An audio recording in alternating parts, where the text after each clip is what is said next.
દેવ કુટુંબકમ, આ વેદનું સૂત્ર છે ભારત વર્ષની અંદર. અને આપણે તો આપણામાં જ પડ્યા છીએ, મારું હરખું થઈ જવું જોઈએ, મારા છોકરાનું થઈ જવું જોઈએ, બાકી ભાઈઓનું, કુટુંબનું અને દેશનું તો વિચારવાનો સમય નથી આપણી પાસે. રાષ્ટ્ર ભાવના મરી પરવાર્યું છે બધું અંદર.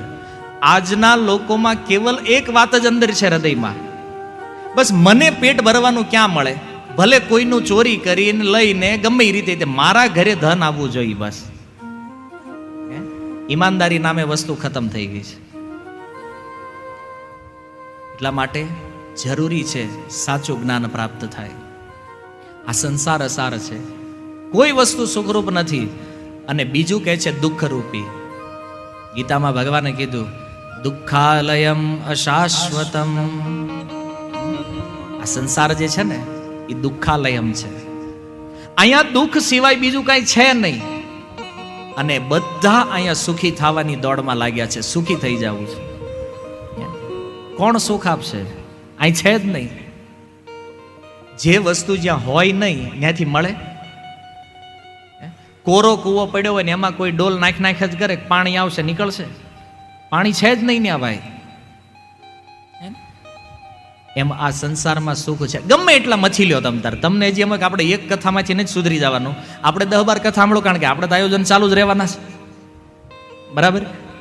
ક્યારે સુધરવું એ તો આપણા હાથમાં છે, પણ સુખ નહીં મળે એ પાક્કું છે. અને ટ્રાય પેલા ઘણા લોકોએ કરી, સિકંદરે ટ્રાય કરી. આપણે આખી દુનિયાના માલિક બનવું, મફતના ભાવમાં નીકળી ગયો. 80% પૃથ્વીનો માલિક વયો ગયો. અરે સિકંદરની ક્યાં વાત કરો છો? આ ભાગવતમાં એવા રાજાઓના ચરિત્રો છે. આ આખી પૃથ્વી જેના નામ ઉપર હતી, ચક્રવર્તી સમ્રાટ, આજે કાળના પ્રવાહમાં ક્યાં ખોવાઈ ગયા કોઈ પત્તો નથી.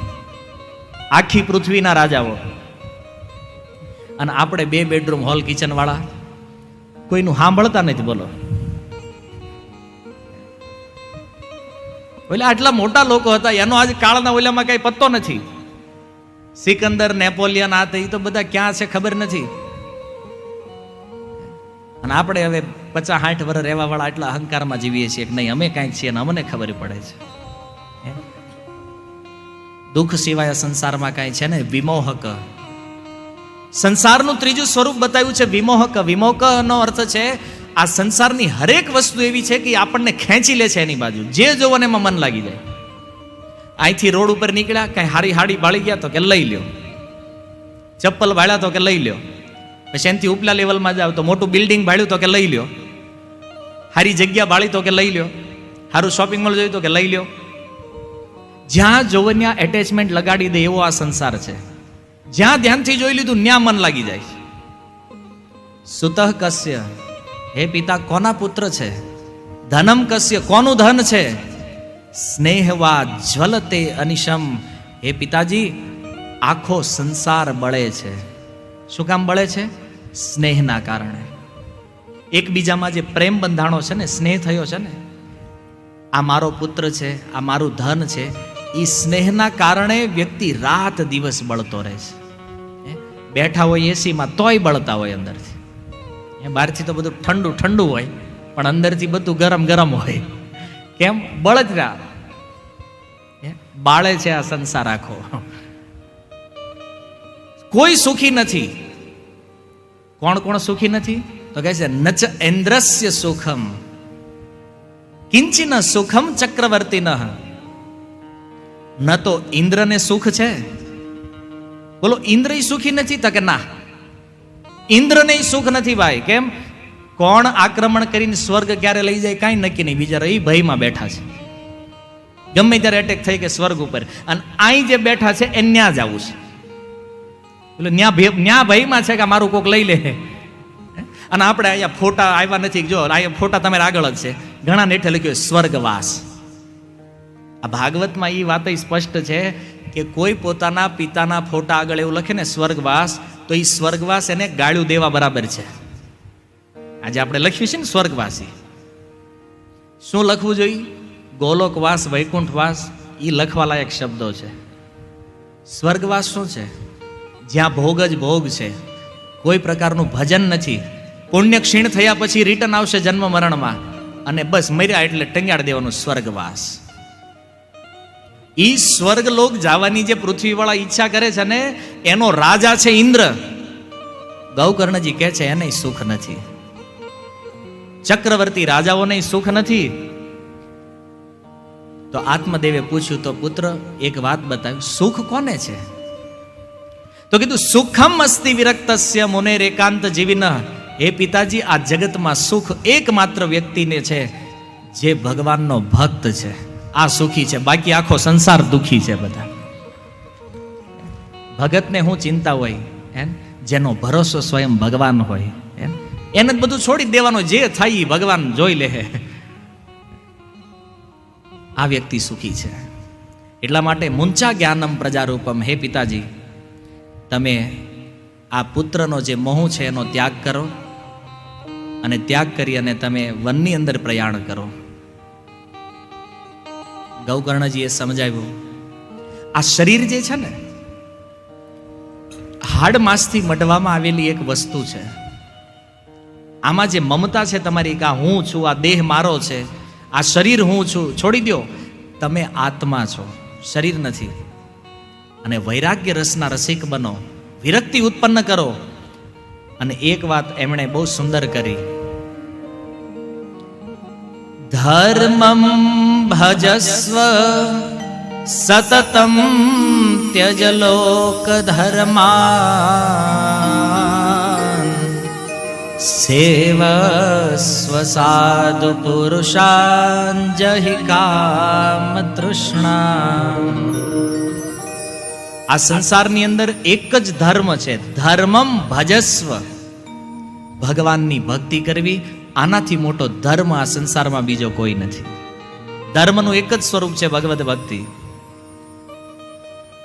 ભજન કરો, લોક ધર્માન, જેટલા બધા વર્ણાશ્રમ ધર્મ જે છે એનો ત્યાગ કરો, સાધુ પુરુષોની સેવા કરો, કામ તૃષ્ણાઓનો ત્યાગ કરો, બીજાના દોષ અને ગુણને જોવાનું છોડી દો. અદ્ભુત વાત કરી છે ગૌકર્ણજીએ, કેવલ દોષ નહીં, બીજાના ગુણનું ચિંતન ન કરવું જોઈએ ક્યારે. શું કામ? ચિંતન કરવા યોગ્ય પુરુષ આ જગતમાં એક જ છે ને, એ છે ભગવાન કૃષ્ણ. એનું ચિંતન કરો, એનાથી લાભ પ્રાપ્ત થશે. કોઈ સંસારના સામાન્ય વ્યક્તિનું ચિંતન કરવાથી આ જગતમાં ભવબંધનના ફેરામાં ફસાઈ જશે. દોષ હોય કે ગુણ હોય, બધાની ઉપર વિચાર છોડી અને એ વ્યક્તિએ ભગવાનનું ચિંતન કરવું જોઈએ. સેવા કથા રસમહો, નિત્ય ભગવત કથાઓનું શ્રવણ કરતા રહ્યો, અને શ્રવણ કરતા કરતા આસક્તિથી મુક્ત થઈ જાવ. 12 વસ્તુ બતાવી ગૌકર્ણજીએ, જે ભગવાનની પ્રાપ્તિ કરાવી દેવી છે. અને 12 વસ્તુનું જો કોઈ વ્યક્તિ પાલન કરે તો એ વ્યક્તિને ટૂંક સમયમાં ભગવાનની પ્રાપ્તિ થઈ શકે છે, બહુ નજીકના સમયમાં. અને આ 12 વસ્તુની જ્યારે વાત કરી, પુત્રની વાણીથી પ્રભાવિત થઈ અને આત્મદેવ વનની અંદર ગયા. વનની અંદર જઈ અને એમણે ખૂબ સુંદર ભગવાનની ભક્તિ કરી, ભાગવતનું પારાયણ કર્યું, અને આત્મદેવને લેવા માટે સ્વયં ભગવાન આવ્યા, ભગવાનના ધામમાં વયા ગયા. સાધુ પુરુષોનો સંગ વ્યક્તિને ભગવત ધામ સુધી પહોંચાડી દે છે, પણ એની માતા ધુંધલી, એણે ગૌકર્ણજીની સંગતિ કરી નહીં. ધુંધુકારી એક દિવસ ધુંધલીને ખૂબ મારી, અને મારી અને કીધું કે ધન આપ. ધુંધલીએ કીધું મારી પાસે કોઈ ધન નથી. પુત્રના ત્રાસથી ત્રાસિત થઈ પોતાના જ ઘરના કૂવામાં પડીને આત્મહત્યા કરી લીધી. એણે જીવનમાં કોનો સંગ કરવો ને, એ બહુ મહત્વપૂર્ણ વિષય છે. કારણ કે જેનો સંગ થયો છે, આપણું મૃત્યુ એની ઉપર આધાર રાખે છે. કોના સંગમાં રહ્યા છીએ? ધુંધલીએ આત્મહત્યા કરી. હવે ભાઈ એકલો 5 વેશ્યાઓને ઘરે લાવ્યો અને એનું લાલન પાલન કરવામાં ચોરીઓ કરવા લાગ્યો. વેશ્યાઓની ડિમાન્ડ વધતી ગઈ. રાજાને ત્યાં ચોરી કરી. એણે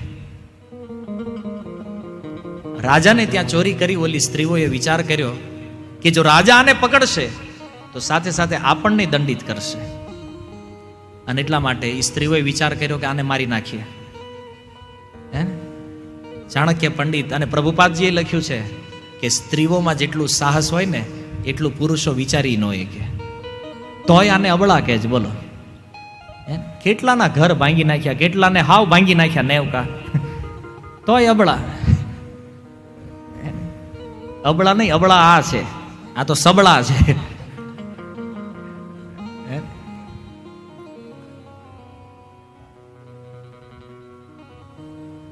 ધુંધુકારી રાજાના મહેલમાંથી ચોરી કરીને આવ્યો અને જેવો ખાટલા ઉપર સૂતો, હવે મહેનત તો બહુ કરી હતી, થાક્યો, ઊંઘમાં વયો ગયો. અને એ સમયે આ પાંચેય સ્ત્રીઓએ દોરીથી એ જ પલંગ સાથે એને બાંધી દીધો અને બાંધીને એનું ગળું દબાવવા માંડી. સ્વાભાવિક છે, કોઈ ગળું દબાવે અને મુખ ખુલે, એ સ્ત્રીઓને લાગ્યું કે આ અવાજ કરશે. ચૂલામાંથી દેતવાઓ લાવી બળતા અને એ દેતવાથી એનું મોઢું ભરી દીધું આખું. વિચારો તમે કે જ્યારે એ માણસ બાંધેલો હોય, ઊંઘની સ્થિતિમાં હોય અને આવું કોઈ કરે, ગળામાં બળવા માંડ્યું એને. પણ પાપી એટલો હતો ને મર્યો નહીં. બહુ ત્રાસ આપ્યો એ પાંચેય સ્ત્રીઓએ મળી અને જેમ તેમ કરીને અંતે આ ધુંધુકારીનું મૃત્યુ થયું. પોતાના જ ઘરમાં ખાડો કરી અને ત્યાં દાટી દીધો. થોડા દિવસ રહી અને બધું ધન લઈ પાંચેય સ્ત્રીઓ ત્યાંથી પલાયન થઈ ગઈ. કમોત જ્યારે થયું, ધુંધુકારી પ્રેત બન્યો. અને ગૌકર્ણજી આ બધી ઘટનાઓને જોઈ ગૌકર્ણજી તીર્થયાત્રા કરવા નીકળી ગયેલા, કારણ કે ભગવત ભક્ત હતા. આ ઘટનાથી એને કોઈ ફેર પડ્યો નહીં. અને જેવા એ તીર્થયાત્રામાં ગયા ત્યાં એને ખબર પડી કે મારા ભાઈનું મૃત્યુ થયું છે. ગૌકર્ણજી ગયા તીર્થમાં જઈ અને ત્યાં એણે શ્રાદ્ધ કર્યું છે. શ્રાદ્ધ કરી અને પોતાના ગામમાં પાછા આવ્યા. રાત્રિનો સમય હતો, સંધ્યાકાળે આવેલા ઘરે અને બરાબર મધ્યરાત્રિ આ ધુંધુકારી પ્રેતના રૂપમાં પ્રગટ થયો. પ્રેતના રૂપમાં પ્રગટ થઈ અને અલગ અલગ પ્રકારના આકારો બનાવવા માંડ્યો. ગૌકર્ણજીને થયું કોઈ ભટકેલો જીવ લાગે છે. પોતાના કમંડળમાંથી જળ લઈ એની ઉપર છાંટ્યું, એને મનુષ્યની વાચા આપીને પૂછ્યું, કોણ છો તું ભાઈ? ત્યારે એણે કીધું, તમારો ભાઈ ધુંધુકારી. ગૌકર્ણજીને આશ્ચર્ય, અરે તારું મેં ગયા તીર્થમાં શ્રાદ્ધ કર્યું છે અને છતાં તારી મુક્તિ ન થઈ. ત્યારે એ ધુંધુકારી કહે છે કે આવા એક નહીં 1000 શ્રાદ્ધ કરો તોય મારી મુક્તિ થાય એમ નથી. બહુ વિચારણીય પોઈન્ટ છે. કારણ શું છે? મુક્તિ નહીં થવાનું કારણ શું છે? શું ગયા તીર્થમાંથી તીર્થત્વ નીકળી ગયું છે કે ગૌકર્ણજી ભક્ત નથી? ગૌકર્ણ જેવો